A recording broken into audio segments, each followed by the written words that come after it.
क्यों चढ़ाते हैं शनिदेव को तेल, क्या रखें सावधानी। प्राचीन मान्यता है कि शनिदेव की कृपा प्राप्त करने के लिए हर शनिवार को शनिदेव को तेल चढ़ाना चाहिए। जो व्यक्ति ऐसा करता है उन्हें साढ़े साती और ढैया में भी शनि की कृपा प्राप्त होती है। लेकिन शनिदेव को तेल क्यों चढ़ाते हैं, इसको लेकर हमारे ग्रंथों में अनेक कथाएं हैं।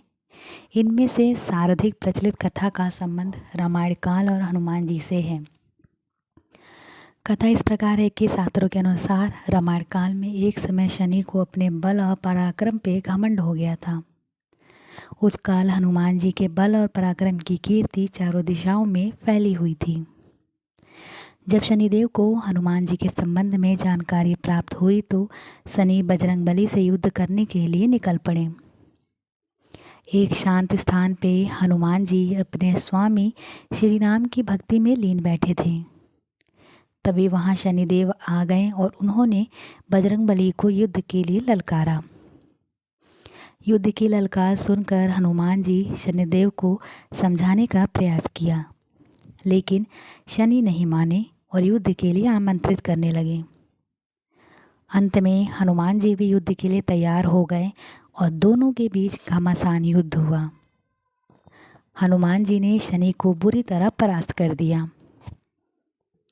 युद्ध में हनुमान जी द्वारा किए गए प्रहारों से शनिदेव के पूरे शरीर में भयंकर पीड़ा हो रही थी। इस पीड़ा को दूर करने के लिए हनुमान जी ने शनि को तेल दिया। इस तेल को लगाते ही शनिदेव की समस्त पीड़ा दूर हो गई। तभी से शनिदेव को तेल अर्पित करने की परंपरा प्रारंभ हुई।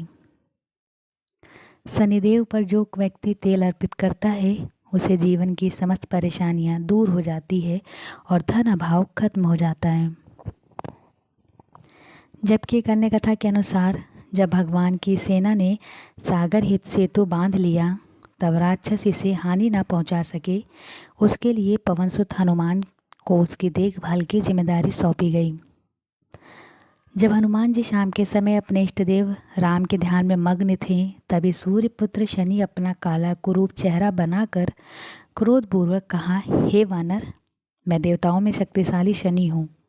सुना है तुम बहुत बलशाली हो। आंखें खोलो और मेरे साथ युद्ध करो। मैं तुमसे युद्ध करना चाहता हूँ। इस पर हनुमान ने विनम्रतापूर्वक कहा, इस समय मैं अपने प्रभु को याद कर रहा हूँ। आप मेरी पूजा में विघ्न मत डालिए। आप मेरे आदरणीय हैं, कृपा करके आप यहाँ से चले जाएं। जब शनिदेव लड़ने पे उतर आए तो हनुमान जी ने अपनी पूंछ में लपेटना शुरू कर दिया। फिर उन्हें कसना प्रारंभ कर दिया। जोर लगाने पर भी शनि उस बंधन से मुक्त ना होकर पीड़ा में व्याकुल होने लगे। हनुमान ने फिर सेतु की परिक्रमा कर शनि घमंड को तोड़ने के लिए पत्थरों का पूंछ को झटका देकर पटकना शुरू कर दिया। इससे शनि का शरीर लहलुहान हो गया, जिससे उनकी पीड़ा बढ़ती गई।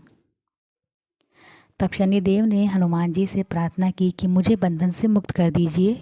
मैं अपने अपराध की सज़ा पा चुका हूँ, फिर मुझसे ऐसी गलती नहीं होगी। तब हनुमान जी ने जो तेल दिया उसे घाव पे लगाने ही शनिदेव की पीड़ा मिट गई। उस दिन से शनिदेव को तेल चढ़ाया जाता है, जिससे उनकी पीड़ा शांत हो जाती है और वे प्रसन्न हो जाते हैं। हनुमान जी की कृपा से शनि की पीड़ा शांत हुई। इसी वजह से आज भी शनि हनुमान जी के भक्तों पे विशेष कृपा बनाए रखते हैं। शनि को तेल अर्पित करते समय ध्यान रखें ये बातें। शनिदेव की प्रतिमा को तेल चढ़ाने से पहले तेल में अपना चेहरा अवश्य देखें। ऐसा करने पर शनि के दोषों से मुक्ति मिलती है, धन संबंधित कार्यों में आ रही रुकावटें दूर हो जाती हैं और सुख समृद्धि बनी रहती है। शनि पे तेल चढ़ाने से जुड़ी वैज्ञानिक मान्यता। ज्योतिषी शास्त्र के अनुसार हमारे शरीर के सभी अंगों में अलग अलग ग्रहों का वास होता है, यानी अलग अलग अंगों के कारक ग्रह अलग अलग होते हैं। शनिदेव त्वचा, दांत, कान, हड्डियां और घुटनों के कारक ग्रह हैं। यदि कुंडली में शनि अशुभ हो तो इन अंगों से संबंधित परेशानियां व्यक्ति को झेलना पड़ता है। इन अंगों के विशेष देखभाल के लिए हर शनिवार को तेल मालिश की जानी चाहिए। शनि को तेल अर्पित करने का यही अर्थ है कि हम शनि से संबंधित अंगों पे भी तेल लगाएं, ताकि अंगों को पीड़ाओं से बचाया जा सके। मालिश करने के लिए सरसों का तेल का उपयोग करना श्रेष्ठ रहता है।